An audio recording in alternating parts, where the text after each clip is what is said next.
Tollywood industry మొత్తానికి కూడా అగ్ర హీరో ఎవరు, ప్రపంచవ్యాప్తంగా పేరున్న హీరో ఎవరంటే ఖచ్చితంగా రెబల్ స్టార్ ప్రభాస్ అని చెప్పేసి ప్రతి ఒక్క ఫ్యాన్ కూడా చెప్తారు.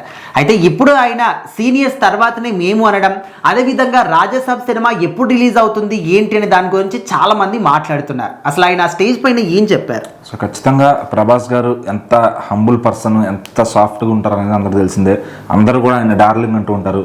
సో ఆయన స్వభావం కూడా అందరితో అలాగే ఉంటుందన్నమాట. రాజాసాబ్ సినిమా కోసం అయితే చాలా వరకు ఆయన ఈ మధ్యన స్టేజ్లకి వెళ్ళడం కానీ, అంటే ఈవెంట్స్కి వెళ్ళడం కానీ దూరం చేస్తారు. ఎందుకంటే పబ్లిక్ క్రౌడ్ ఎక్కువైపోతుందని చెప్పి.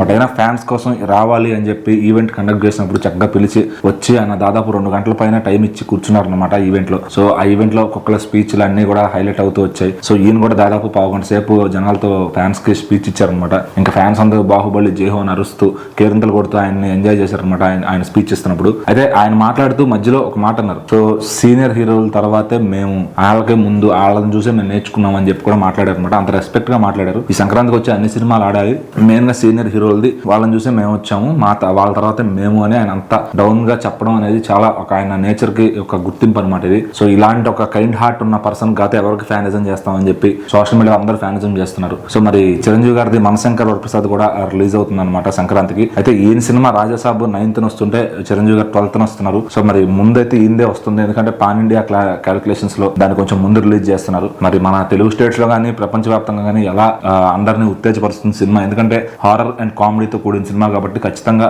నార్త్ ఆడియన్స్ కూడా కనెక్ట్ అవుతుందని నమ్ముతున్నారు. సో మరి ఇంకా కంటెంట్ ఎలా ఉండబోతుంది ఏంటి, ప్రభాస్ గారిని చాలా రోజుల తర్వాత చాలా హెల్దీగా ఫ్రెష్ గా చూపించబోతున్నారు, ఒక డార్లింగ్ లా చూపించబోతున్నారు మారుతి గారు. సో ఆయనకు కూడా ఆయన థ్యాంక్ యూ చెప్పారు అనమాట, మంచి స్క్రిప్ట్ తో వచ్చాడని చెప్పి. తమన్ గారు కూడా ఆర్ఆర్ ఎగదీశారని చెప్పి చెప్తున్నారు. మరి సంక్రాంతికి రాజాసాబ్ ఎలాగా ఫ్యాన్స్ హృదయాల్లో వెళ్తాడు ఏంటి, సో మళ్ళీ మన డార్లింగ్ ని, వింటేజ్ డార్లింగ్ మనం చూస్తామా అనేది అప్పుడైతే క్లారిటీ రాబోతుంది అనమాట. ఏదేమైనా ఆయన సీనియర్ హీరోలకి రెస్పెక్ట్ ఇవ్వడం అనేది, సో అటు వాళ్ళ ఫ్యాన్స్ లో కానీ ఇటు వీళ్ళ ఫ్యాన్స్ లో కానీ ఆయన రెస్పెక్ట్ అందరూ కూడా గౌరవిస్తున్నారు. సో ఇది క్యారెక్టర్ అంటే అని చెప్పి ఆయన పొగడ్తలతో ముంచేస్తున్నారు అనమాట.